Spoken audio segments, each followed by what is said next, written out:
Well, we've got Dr. Nachi Sinha here, and over the next 10 weeks or so, we're going to be looking at the 10 different chapters in his latest book, Empowered and Strong, Navigating Safely Through the Storms of Life. And the first chapter is called Choices, which we'll talk about today. But let's bring him on, first of all. How are you doing today? Hi, Toby. It's so nice to be talking to you about this. Thank you for having me on your show. It's smashing to have you here. So, before we talk about the chapter, how would you describe the book overall? Well, the idea of the book was about sort of getting, a few basic ideas and putting it down as easily as one could to sort of in a story form.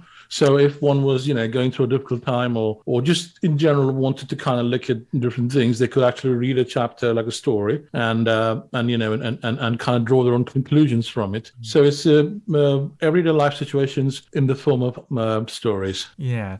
And the first chapter, called Choices, it's all about how we shouldn't really feel guilty about decisions made in the past, right? Yes, you're right. You really got that. I mean, and it's true, isn't it? I mean, when you think about it, right? I mean, most of the times it's so easy for even us personally, forget about judging somebody else, but even for ourselves to look back and say, oh man, you know what? But I shouldn't have done that time 2 years ago, 5 years ago, or a month ago, and so on. But the problem with thinking like that is that we're not being fair to ourselves, because whenever we make a decision, it's usually based on multiple things. One of them being, of course, what options there are that we have, or choices, right? So in that story, I'm kind of trying to talk about how, if I really want to judge myself, I should be doing a good job at it and actually, look at the real circumstances that were present during that time, and not kind of be hung up on the judging idea. And there's a great analogy in the book as well about how if you tied up your friend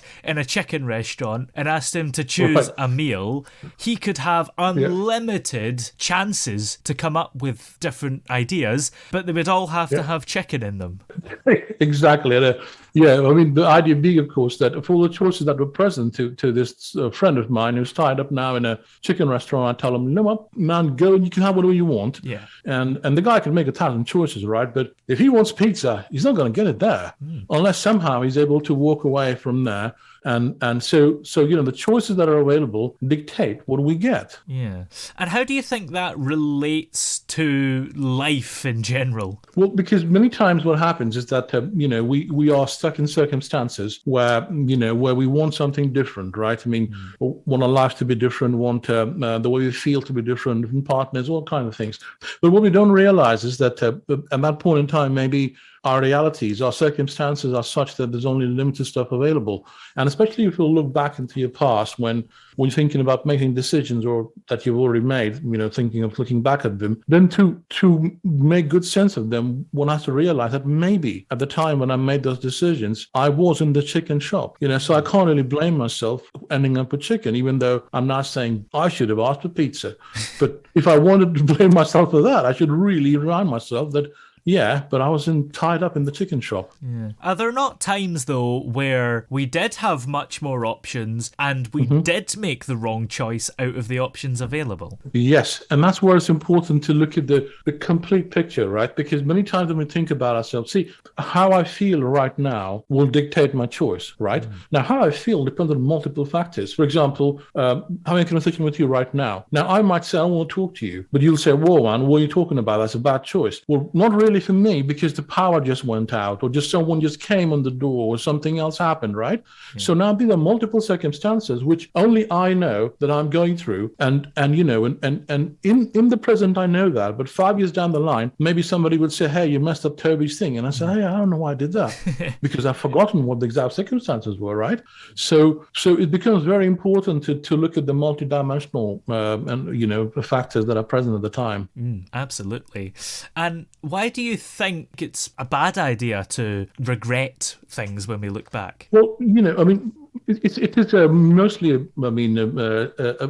pervasive sort of idea, because it kind of brings out a sort of a dirty feeling of guilt, right? I mean, And then life becomes about, if I could, then I would, sort of thing, rather than realizing that, hang on there, I actually did. In the deepest, darkest circumstances, when whatever was possible to me, I actually did make the best choice possible to what options were available. So what was earlier a story of guilt, in reality is now a story of victory and pride, right? So and then it allows us to sort of lean on that in the past to remind us that if the problems come in future, I should be able to handle it because that's what I did before. Yeah, absolutely. Well, that's the first chapter called Choices from the book Empowered and Strong by Dr. Nachi Sinha. And we'll have Dr. Nachi on with us again next week to talk about coffee mug spills, the second chapter. But in the meantime, many thanks for joining us today and see you next week. Thank you.